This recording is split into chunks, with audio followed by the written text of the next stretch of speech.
ካወቀች በጣም አስቸጋሪ ነው። ኤቢ ማለት የጀርመን ውሻ ማለት ነው። እኔ ሲገባ ለምንድን ነው የደበከው? ኤቢ ምንም አይደለም አልኩሽ።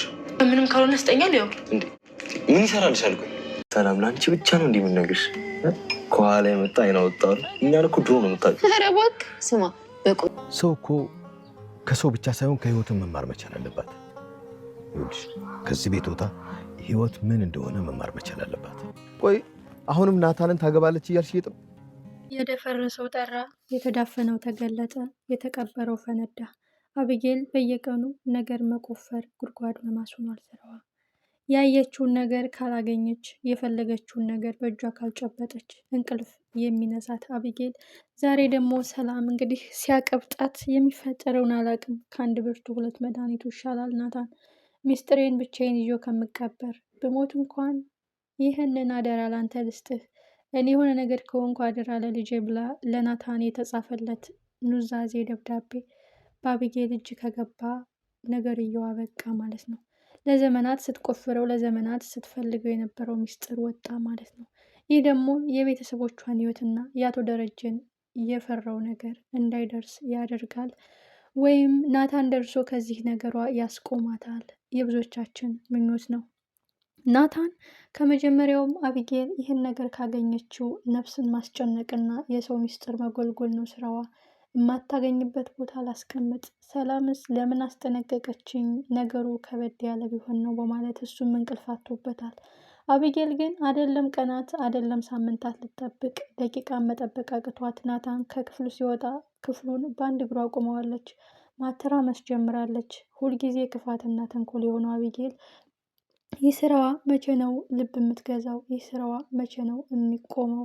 መቼ ነው ከስህተቷ የምትታረመው? አቶ ደረጀም አቢጌል በትምህርት ብቻ ሳይሆን ህይወት ራሱ ሊያስተምራት ይገባል።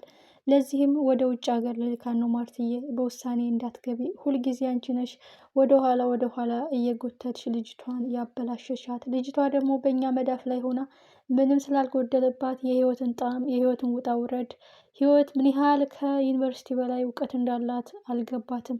የሰውን ተንኮል እና የሰውን ውርደት ብቻ ነው የምትፈልገው።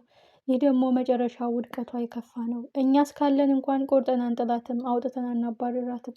ግን የሰው ልጅ ቋሚ አይደለም። ከስህተቷ ተምራ ህይወት አስተምሯት የተሻለ ደረጃ እንድትደርስ ነው የምፈልገው የሚለው አቶ ደረጀ፣ ልጃቸው ግን አሁንም ክፋትና ተንኮል ሆኗል። ተንኮሏ ክፋትና ተንኮል ሆኗል ስራዋ። እድገቷ ወደ ታች ሳይሆን ወደ ላይ፣ አስተሳሰቧ ወደ ላይ ሳይሆን ወደ ታች ሆኗል። ወደ ታችም የሆነ አስተሳሰቧ ለሰዎች ደስታ፣ ለሰዎች ብርታት፣ ለሰዎች መደሰት ሳይሆን ለሰዎች ውድቀትና ለሰዎች ማዘን እየሆነች ነው። ስበብ የምትፈልግ የመጨረሻ ተንኮለኛ ልጅ ሆናለች። ይህም የተቀበረውን ሚስጥር ፈልፍል አውጥተዋለች። ሰላም የተከበራችሁና የተወደዳችሁ በሙሉ ዓለም የምትገኙ ኢትዮጵያውያን ኤርትራውያን ሰላማችሁ ይብዛልኝ። ፕሊዝ ለቤት አዲስ የሆናችሁ ሰፖርት አድርጉኝ። ተወዳጁ ዳጣ ዛሬም በሚገርምና በሚደንቅ ሁኔታ ቀጥሏል። ብዙ ትምህርት የምናገኝበት፣ ራሳችን ቆም ብለን የምንፈትሽበት፣ እምነትና ክደት፣ እምነትና ውሸት የሚለይበት፣ አንዳንድ ጊዜ ተጠራጣሪ መሆንም ያስፈልጋል። አንዳንድ ጊዜ ደግሞ እንደዚሁ ነገሮችን ጭፍን አድርጎ ማመንም የሚጠቅምበት አጋጣሚ አለ። ለምን ቢባል በህይወታችን ለእኛ ብሎ በሰራው ስህተት፣ ምናልባት በአጋጣሚ በሰራው ስህተት ከዛ በኋላ ግን እኛን ላለማጣት ያን ሰው ላለማጣት የሚያደርገው ግብግብ ጋሽ ደረጀን እያየናቸው ነው። ማርትዬ ብትሰማብኝ ምን ይፈጠራል እያሉ ከራሳቸው ጋር ቀላል ሙግት አይደለም የሚሟገቱት። በሌላ በኩል ደግሞ ዳጣን ከረፈደን ቢሆን ስላወቅኳት እግዚአብሔር ይመስገን፣ ጸሎቴን ሰምቶ ልመናዬን ሰምቶ ስላገናኘኝ፣ ግን ደግሞ ያሳለፈችው ፈተናና መከራ በእኔ ምክንያት ነው እያሉ ከባድ ጸጸት ውስጥ ነው ያሉት።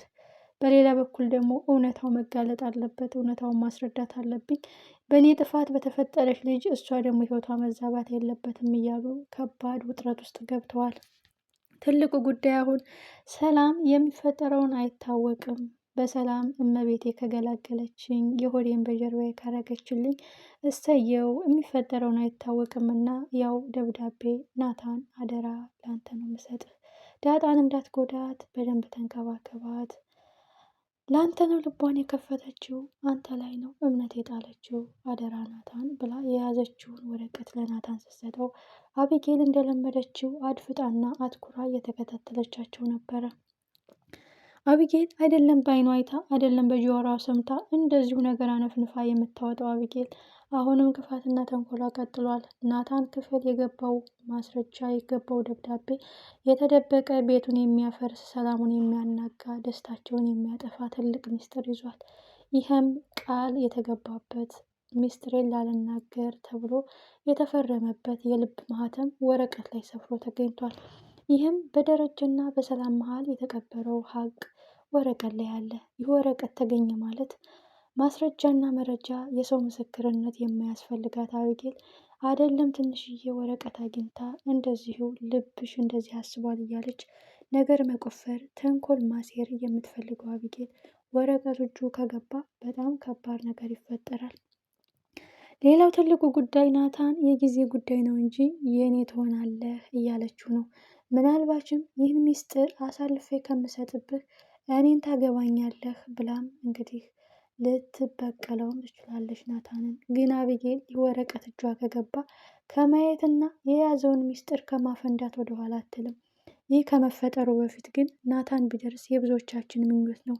እሷም እንደዚያ ልቧ እንደቋመጠ ነገር እንደፈለገች ጉድጓድ እንደቆፈረች ወጥመዷ ጠልፎ ጥሏት እቅዷ ሳይሳካላት የአቢጌልን ክፋትና ተንኮል በደንብ ተረድቶ ክፍሉን በአንድ ቀን እንዴት አተራምሰው እንደነበር አይቶ ራቅ ያለ ቦታ ማስቀመጥ አለበት የሚል ግምት አለኝ። ምናልባች ሌላ ቦታ ምናልባችም ዳጣ ክፍልም ሊሆን ይችላል። አደራ ይህን ወረቀት ደብቀሽ አስቀምጭልኝ። አቢጌል እኔ ክፍል እንዳለ ስለምታውቅ መፈለጓን ትቀጥላለች። አንቺ ክፍል ግን ደፍራ ላትፈልገው ትችላለች በማለት ምናልባች ሀሳቡን ቀይሮ ሊያስቀምጠው ይችል ይሆን ዳጣ ክፍል፣ ወይስ በየቀኑ ኪሱ ጋር አድርጎ ይዞት ሊዞር ነው? እስከ መቼ? እጅግ የሚከብድና እጅግ የሚገርም ነገር። ሰላም ትልቅ ስህተት የሰራችው ናታን እፈልግሃለሁ በማለት እቤት ያንን ሚስጥር ወረቀት መስጠቷ ነው።